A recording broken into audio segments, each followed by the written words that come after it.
This is the fire hydrant armbar.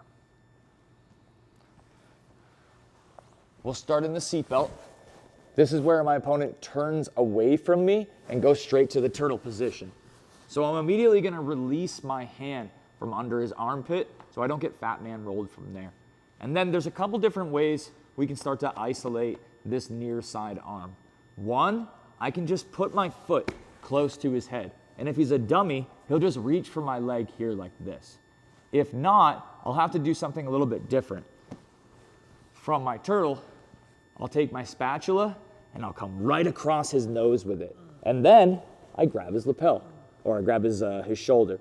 So now he really can't look back the other way. And I've opened a nice big hole right here next to the shoulder to fit my foot inside and start taking the arm away. So now from here, let's change our angle a little bit. Now from here, I'll start to isolate the arm. I can put both of my hands on the ground, but I'll keep the inside arm close to his face so he can't get his head close to this leg.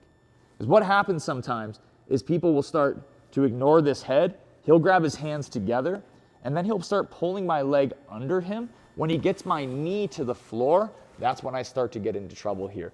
So, as always, the cross face is your friend. I'm here, I reach inside. Let's say he does get both of those arms together on there. Don't let go of your cross face, okay?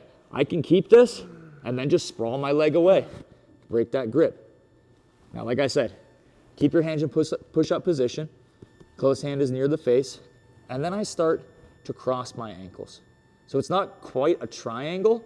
I'm just crossing my ankle over my calf.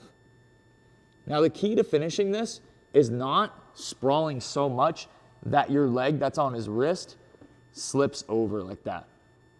I need to keep that ankle on his wrist, but I also need to start dropping my hips. Now to finish, you think like dog peeing on a fire hydrant, right? Fire hydrant's right here. I start opening my leg up and I finish my armbar, okay? Sometimes you'll need to adjust your hips depending on where they point their elbow.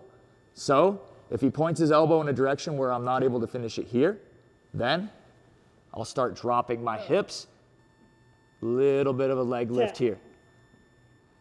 It doesn't feel like you're accomplishing much, so when you're doing this to people, you have to be really mindful of how much pressure you have coming down. When you lift your leg just a little bit, you're applying tons of pressure to that elbow.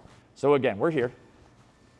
He either reaches for my leg, okay, then I can cross face and sprawl, or he's being tight, I reach inside, cross face, grab some material, take that arm away, and then I plant my hands on the floor. Now I start to open my leg up, drop your hips, finish your arm bar here. If he's pointing his elbow, you'll have to sort of find his elbow with your hips and start to drop them on top.